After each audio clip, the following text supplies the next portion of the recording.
So here we are with another edition of Bantams SmallTalk, sponsored by Peckover Transport.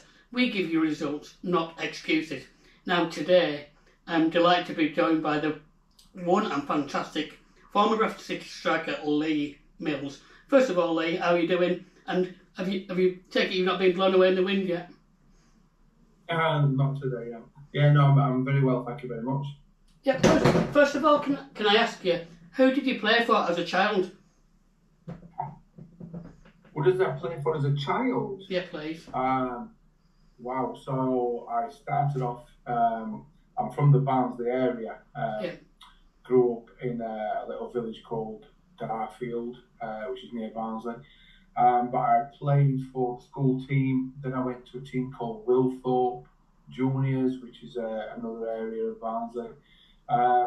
And eventually got into, I think it was 11 years old, I got into the Barnsley Boys, which is a smaller version of the academy these days, you know, playing against Leeds Boys, Huddersfield Boys, Sheffield Boys, etc. So that was like from 11 up to 16. Obviously left school and then went, because I didn't get taken on by Barnsley as they used to do YTSs back in those days. Didn't get taken on, so went into to non-league from there at 16. Yeah, and obviously from your playing days, how did you first learn of interest from City and what attracted you to the Bantams, please? So I was playing at Port Vale at the time, and I don't know if you remember the John Bosman ruling that came in around about the time, and I signed I was actually going to be on a Bosman ruling, and Port Vale were sneaky really. They got me to sign a 1-year extension to my contract the week before Bosman ruling came through. I hadn't got a clue about the Bosman ruling. I don't think a lot of players did have at the time. So I would have been on a free transfer at the end of that season, but signed that 1-year extension, so obviously Port Vale could demand a fee. And both Sheffield United and Bradford City were the only two clubs that I know of that were kind of bidding for me. Sheffield United, I think, put a bid in for 750,000. I think Bradford kind of blew them out of the water by adding it up to $1 million. So yeah, it all happened very, very whirlwind scenario. I think this was kind of on the eve of the transfer window as well. I got a phone call from my agent saying be in Bradford 9 o'clock in the morning.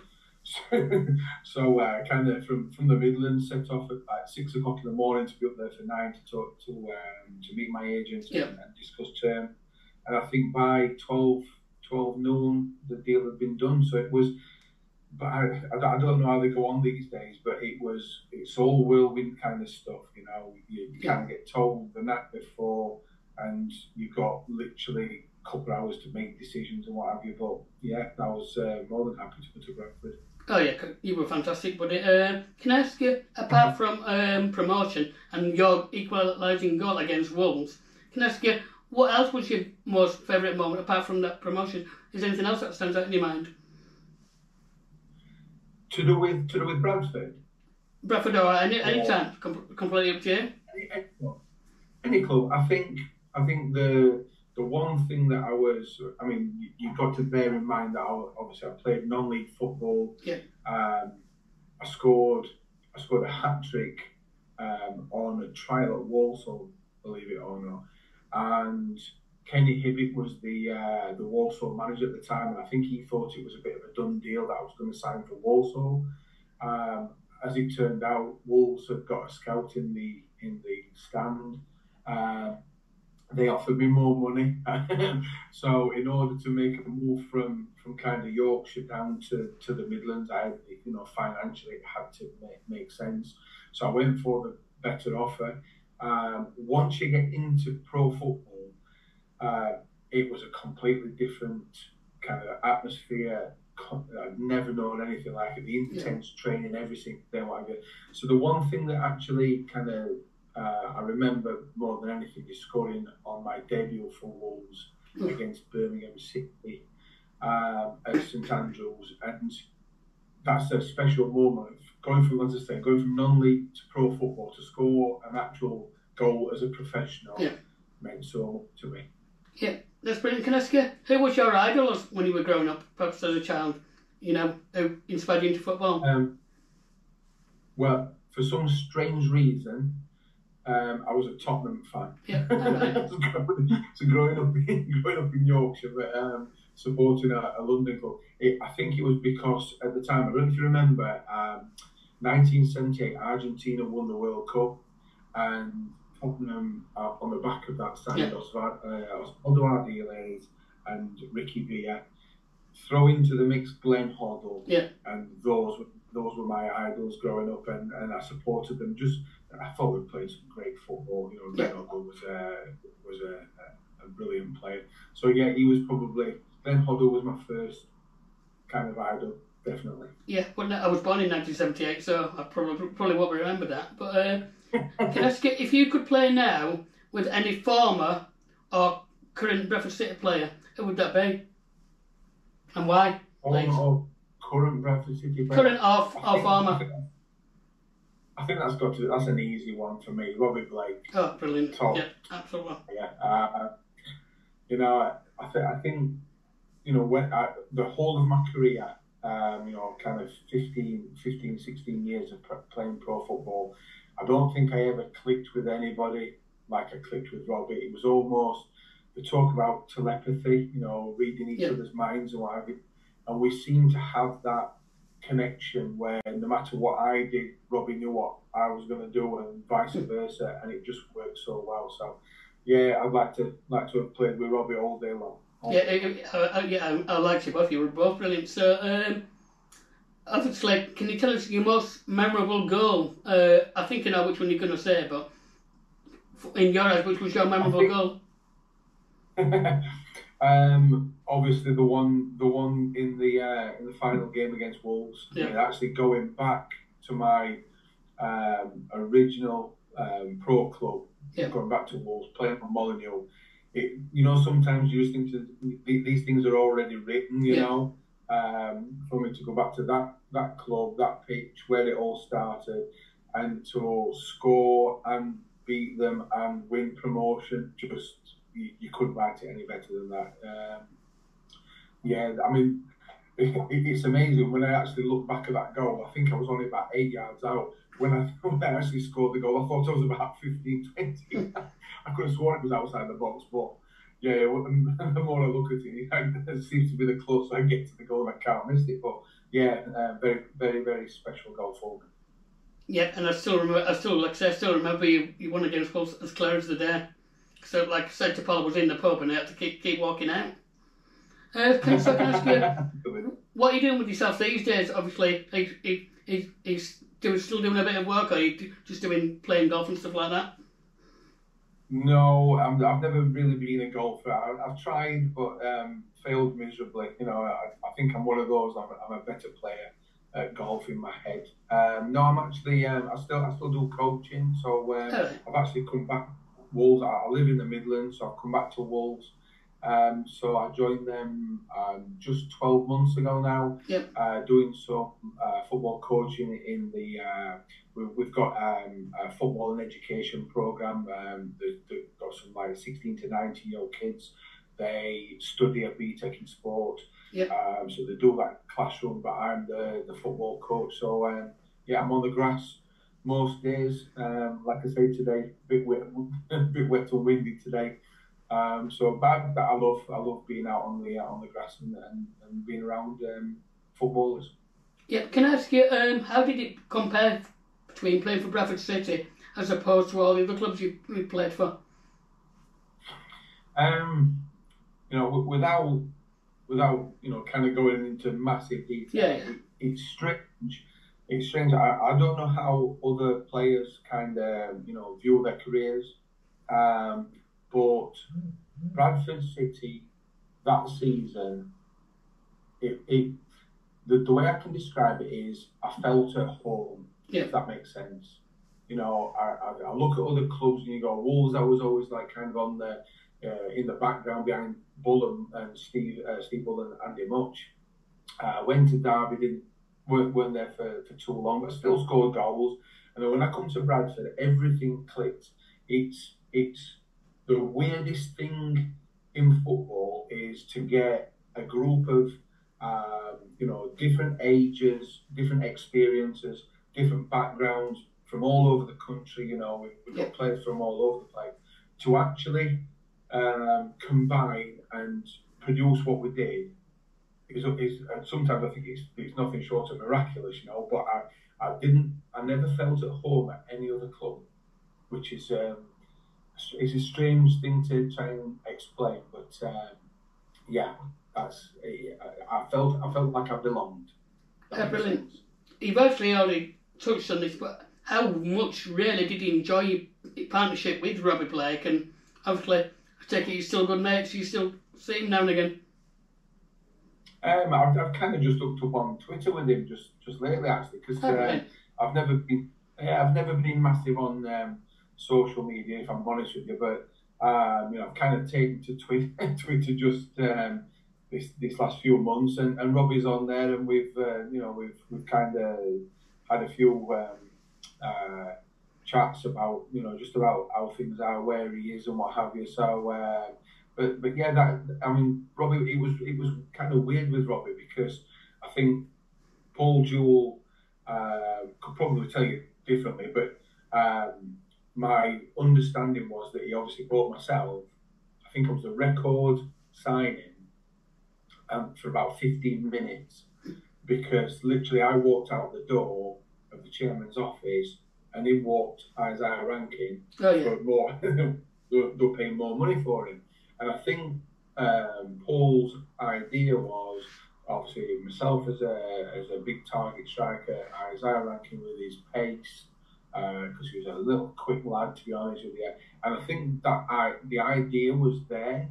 It was just that it ended up being Isaiah got injured, Robbie had a chance, we clicked, and the rest is history. So, you know, sometimes it was a little bit of fate how it happened. I felt a little sorry for Isaiah, really, because, you know, once you get a couple of strikers that hit it off on the form that we had, it's very, very, very difficult to kind of dislodge that partnership, you know, once you're doing so well. So, yeah, strange how it came about a little bit, but yeah. Fantastic when we played together. Yeah, talking of characters, who would you say was the very biggest character, the biggest laugh whilst we were playing for whilst you were a Bantam? Who would you say? I think it'll be Robbie, or would there some others that'll be a bit of fun? Do you know what, the dressing room? I mean, that's probably all footballers, I think, say the same thing. Yeah. The dressing room is what you miss the most, and I can honestly say, again, I've been at other football clubs where there's a little click here and a little click there, and you're not quite sure where you'll fit in, and you're going to try and find your mate. You know, that first day when you walk through the doors, a little bit daunting. You've got to try and find somebody you know and somebody you're going to get on with, and there's always somebody who doesn't like the fact you're signed because you're going to take their place, and you know, there's all these kind of little things going on. But I remember walking into the dressing room at Bradford, and it was, you know, there was only a small squad of players, but it was almost like you know, everybody was like kind of supporting each other. Even Gordon Watson was probably one of the funniest lads. You know, I roomed with him. It was hilarious to be around. He probably knew that I was taking his place, and yet he was so supportive, you know, and welcoming. So again, the dressing room was fantastic. There weren't any click. Everybody got on. Everybody played their part. It was brilliant. So yeah, but Gordon Watson made me laugh most of the time. Yeah, because that's going to be my next question was going to be, who did you room with when you went to along away games? Can you tell us any funny moments? I'll say, I mean, in my career, I had some unbelievable roommates, especially when I first went to Wolves, and I was obviously new to the first team squad. And my first two roommates were Cyril Regis, was my first one. You know, and you think to yourself, I'm a 18, 19-year-old kid, and there's a legend in the room with you. And then I think the next away game, Cyril was injured, didn't make the trip, and then so I roomed with Gordon Sid Cowans, and you just got like two unbelievable roommates to start off your career. But when I went to Bradford, they put me with Lee Todd, strangely enough. Oh yeah. I think sometimes that can be as difficult a job as any, is to try and find two lads who are going to get on with each other to room the night before a game. It's almost like trying to mix and match people together to make sure that people get on. But yeah, Lee Todd was my roommate for most of it. I roomed with Gordon Watson for a few of them as well. Brilliant. So, as I say, everybody got on. So I don't think it would have mattered who I'd have roomed with. Be it either Jamie Lawrence or a Peter Beagley or Gareth Woolley. It wouldn't have made any difference. Everybody got on. It was fantastic atmosphere at the club at that time. Good. Before we move on to a bit of fun, can I ask you, when you were perhaps not playing as good as you could, but I always thought you were fantastic, how did Paul Gill motivate you to rediscover your true potential? All right. I mean, I thought in that, as daft as it sounds, I thought in that promotion season, Paul Gill probably had the easiest job in the whole country because, we got, again, it's difficult to explain it, but you've got Stuart McCall who kind of set a bar, set a standard. And I've never known a group of players respond to a captain as much as they did that year. And you knew, if you got on the wrong side of Stuart, you knew about it. Yeah. He'd let you know. And it was almost a situation whereby you daren't let Stuart down, you daren't let your teammates down. Because, as I say, the bar had been set so high. So I think Paul's motivational speeches were, yes, they got us to where we got, but the players really did ever so well for him. He didn't really have much motivational speaking to do, if I'm honest with you. It was all done either in-house in the change rooms or, like myself, I had such a good season that every game I went out, number one, I would give 100%. Yeah. Two, I completely and utterly believed in my own ability, and I think everybody else did as well. Yeah. I remember and the thing is as well, I remember loads of times Jamie Lawrence would come up to me and he'd say, "You're going to score today," and I'd go, "Do you know what? It's a tough opponent. No, you're going to score. Believe it." And I would do, and at the end of the game, it was almost like a sense of we knew that we were going to I'd play well, win the game, or I would score. It was just the strangest of the seasons in that respect. Yeah, because when I had a meet with Paul Gill, he mentioned you loads of times, so I don't know whether you've seen that interview or not. I was really nervous that night. I haven't, if I'm honest. I'll say I haven't really spoken to Paul Gill that much, if at all, since that season. I mean, there was lots of conversations about we'd fallen out and things like that, which I'm not quite sure is the whole truth. But it'd be interesting to hear Paul Gill's side of it. But I think Paul, in fairness, from what I understand, was I was playing for Port Vale and I played against Bradford, so I always remember that game.